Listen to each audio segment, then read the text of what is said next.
మీ business ఏదైనా మీ ఊర్లో promotion చేయాలంటే అది సుమన్ టీవీతోనే సాధ్యం. ఇప్పుడు మనతో ఇంకొంతమంది భక్తులు ఉన్నారు, వాళ్ళ అభిప్రాయం తెలుసుకుందాం. నమస్తే అండి. నమస్తే అండి.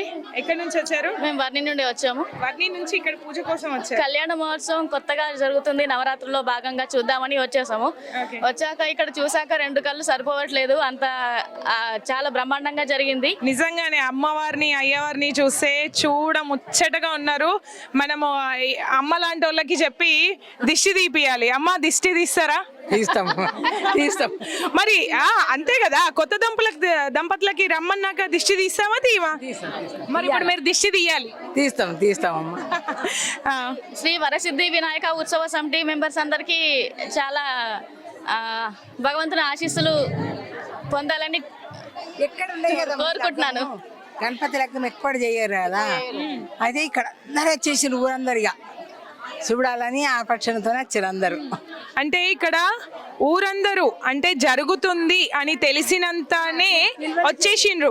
ఎవరు ఇలా జరుగుతుంది మీరు రండి అని ఎవరికి ఆహ్వానం అంటే ఎవరి చుట్టాలకి ఫ్రెండ్స్కి వాళ్ళు చెప్పుకుంటారు, కానీ తెలిసిన వాళ్ళు ముఖ్యంగా ఎవరు చెప్పినా చెప్పకపోయినా పిలుపు ఉన్నా లేకపోయినా దైవ కార్యం అనేసరికి అందరికీ పిలుపు ఉంటుంది. సో అదే ఉద్దేశంతో అందరూ గ్రామంలోని నలుమూలల నుంచి ఈ కళ్యాణంలో పార్టిసిపేట్ చేయడానికి వచ్చారు. చెప్పండి, ఎక్కడి నుంచి వచ్చారు? ఎల్లారెడ్డి నుండి వచ్చిన. ఎల్లారెడ్డి నుండి కళ్యాణం గురించి వచ్చిన. ఎక్కడ గానీ వెంకటేశ్వర కళ్యాణము, రాములవారి కళ్యాణము జరుగుతుంది, శివ కళ్యాణం, పార్వతి కళ్యాణం జరుగుతుంది, కానీ వినాయకుడి కళ్యాణం మేము ఎక్కడ చూడలేదు. దివి నుండి భూమికి దిగి వచ్చిండ్రు సిద్ధి బుద్ధి వినాయకులు చూద్దాము అని ఎల్లారెడ్డి నుండి ఇక్కడికి వచ్చినామండి. నిజంగానే దిగొచ్చినట్టే ఉంది. అక్కడ మండపం చూస్తే అమ్మవారిని, స్వామివారిని, అమ్మవార్లని చూస్తే అలాగే ఉంది. అక్కడ కైలాసంలో చూసినట్టు ఆనందంగా ఉంది మనకు. ఎవరిని కదిలించినా వాళ్ళు భక్తి పారవశ్యంలో మునిగి ఉన్నారు. ఎందుకు అంటే మనం ఇక్కడ చూస్తే మనకు అర్థమవుతుంది. కళ్యాణ మండపాన్ని చూద్దాం, కళ్యాణం ఇక్కడ ఎంత బాగా జరిగిందో మనకి ఇక్కడ అర్థమవుతుంది. ఒకసారి అమ్మవారిని స్వామివారిని చూడండి, చూడ ముచ్చటగా ఉంది.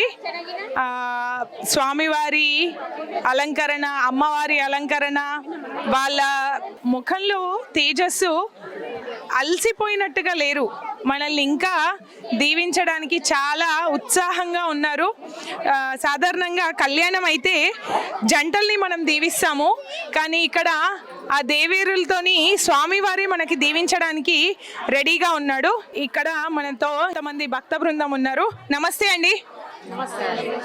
సో చాలా చక్కగా అందంగా ముస్తాబై పెళ్ళికి వచ్చారు. సో ఇక్కడ ఎంత అందంగా ఉన్నారో స్వామివారు అంతకంటే అందంగా ఉన్నారు. సో చెప్పండి, ఇక్కడ మీ ప్రత్యేకతలు ఏమిటి?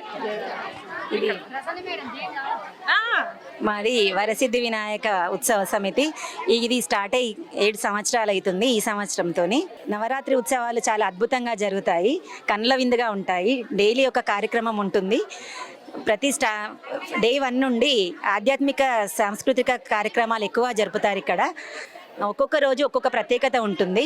ఒకరొకరు స్వామీజీతో వస్తుంటారు, ఆయన ప్రవచనాలు చాలా అద్భుతంగా ఉంటాయి. ఒకరోజు కుంకుమార్చన, ఒక రోజు గోమాత పూజ, మళ్ళీ లక్ష గరకార్చన, మళ్ళీ ఇవాళ కళ్యాణం చెప్పనుబో కార్యక్రమం ఒకరోజు ఉంటుంది.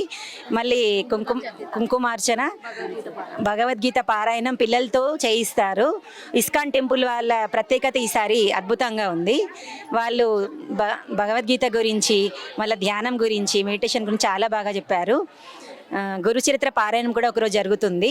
ఈ విధంగా చాలా ఆధ్యాత్మిక కార్యక్రమాలతో ఇక్కడ మండపం, ఈ వినాయక మండపం చాలా కలకలలాడుతూ ఉంటుంది.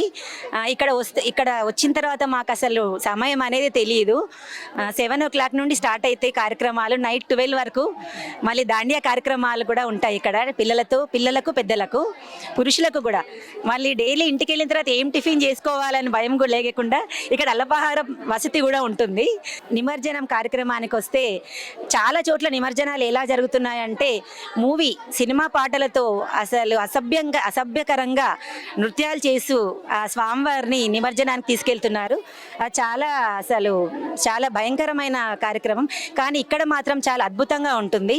భజనతో, కీర్తనలతో, కోలాటాలతో ఆడపడుచులందరూ చక్కగా ముస్తాబై కోలాటాలతో స్వామివారిని ఊరేగిస్తూ చివరి వరకు ఎటువంటి అసభ్యకర కార్యక్రమాలు జరగకుండా చూస్తూ ఇక్కడ ఉండే ఉత్సవ సమితి కార్యక్రమం జరిపించే సభ్యులందరూ చాలా తోడ్పాటుగా అందరితో సహకరిస్తూ అందరినీ నిమజ్జనానికి చాలా శుభదాయకంగా స్వామివారిని నిమజ్జనం చేస్తూ ఉంటాం మా దగ్గర. సో ఇక్కడ జరిగే ఉత్సవాలు, ఈ నవరాత్రుల సెలబ్రేషన్స్ ఎలా జరిగాయో విన్నాము, అండ్ నిమజ్జనం ఎలా జరుగుతుంది అనేది కూడా విన్నాము.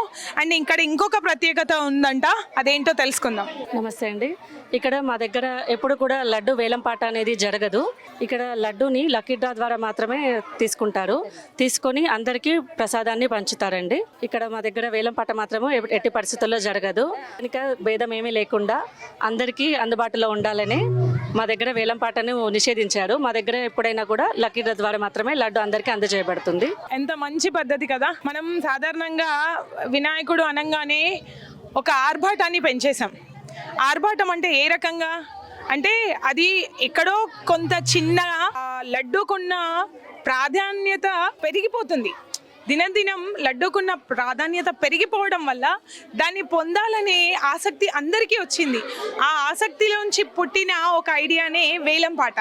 సో కానీ ఇప్పుడు మళ్ళీ బ్యాక్ టు పెవిలియన్ ఏంటంటే ఆ పద్ధతి వద్దు, అందరికీ చెందాలి లడ్డు. అన్ని రోజులు అంత నిష్ఠతో పూజ చేసి బాగా శ్రద్ధతో దేవుణ్ణి కొలిచి ఆయన చేతిలో ఉంచిన ఆ నవరాత్రి లడ్డుని అందరూ కలిసి పంచుకొని తీసుకుంటారంట.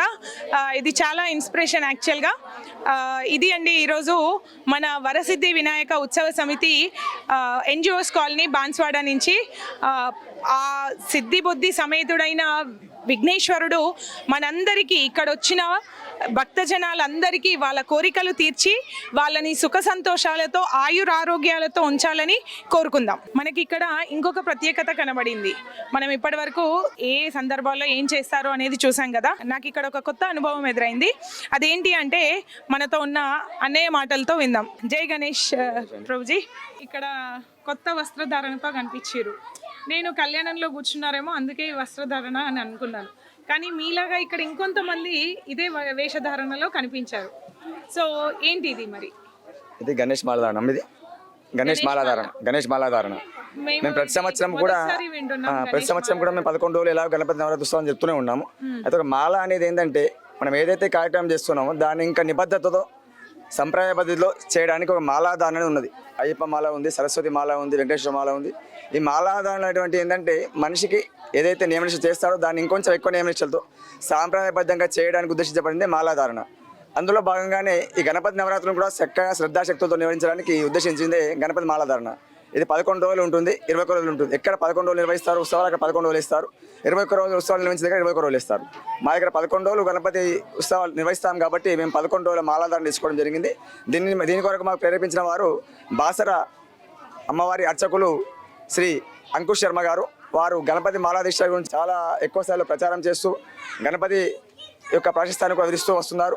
వారి యొక్క ప్రేరణతో మేము ఈసారి మా యొక్క బాన్స్వాడ వరసిద్ధి వినాయక ఉత్సవ సమితిలో మొట్టమొదటిసారిగా ఒక 4 స్వాములం మాలాధారణ చేయడం జరిగింది. అందుకు మేము వారికి అభినందన తెలియజేస్తున్నాం. ఎందుకు మాకు కూడా ఈ మాలని ఉన్నది తెలియదు కాబట్టి మేము కూడా ఈ మాలాధారణ చేసి ఒక చక్కగా నిబద్ధతతో అకుంఠ దీక్షతో కార్యక్రమం నిర్వహిద్దామని. ఎందుకంటే ప్రతి సంవత్సరం చేస్తున్నాం, చక్కగా నిర్వహిస్తున్నాం. కానీ ఇంకొంచెం ఎక్కువగా చక్కగా ధర్మ పద్ధతిలో చేద్దామనే ఉద్దేశంతో అందులో భాగంగానే వారి ప్రేరణతోనే ఈరోజు మనము ఇక్కడ సిద్ధిబుద్ధి సహిత గణపతి కళ్యాణం కూడా నిర్వహించడం జరిగింది. వారు అన్నారు మీరు మాలాధారణ కూడా చేశారు కాబట్టి ఇంకో కార్యక్రమం కూడా మీకు వివరిస్తాను, మీరు చేయండి అని ఆజ్ఞాపించారు. అన్నట్టుగానే వారే ఇక్కడికి వచ్చారు. బాసర్ నుంచి శ్రీ అంకుష్ శర్మ గారు వారి ఆధ్వర్యంలో, మరియు మన ఇక్కడ పండితులు ఉన్నారు పురుషోత్తం శర్మ గారు, వారి ఆధ్వర్యంలో చక్కగా మేము మాలాధారణ స్వాముల ఆధ్వర్యంలో మాతో పాటు ఇంకొక 2 స్వాములు ఇక్కడ విగ్రహ సమర్పకులు ఉన్నారు. అన్నిత్యం సేవల నుంచే పాత్రాజ స్వామి గారు ఉన్నారు. ఈ 5 స్వాములం కూడా చక్కగా మేము ముందుండి మేమే మా యొక్క ఖర్చుతో ఇవన్నీ కార్యక్రమం నిర్వహిస్తాం. గణపతి కళ్యాణం, భోజనాలు, వచ్చిన అందరికీ ఇవన్నీ కార్యక్రమం నిర్వహిద్దామనే ఆలోచనతో సదృశ్యంతో ఈ కార్యక్రమాన్ని చక్కగా నిర్వహించుకోవడం జరిగింది. అందుకు సహకరించిన ప్రతి ఒక్కరు కూడా మా తరపున ధన్యవాదాలు తెలియజేస్తున్నాను. జై గణేష్. జై గణేష్ అండి. సో నియమాలతో వేసేదే మాల. సో ఇక్కడ నియమాలతో వేసేది మాల అని తెలిసినప్పటికీ వీళ్ళు మాల లేకపోయినా నియమాలతో ఉంటారంట, మాల వేసినా నియమాలతో ఉంటారంట. కానీ మాల ఎందుకు వేశారు అంటే ఒక కట్టుబడి ఉండడం అనేది ఆ మాల చూపిస్తుంది. ఆ మాల మనం ఎంతవరకు మన ధర్మానికి మన బాధ్యతకి కట్టుబడి ఉంటామో, మన వాక్కు, మన మనస్సు, మన బుద్ధి వీటన్నింటినీ కంట్రోల్ చేసేదే మాల.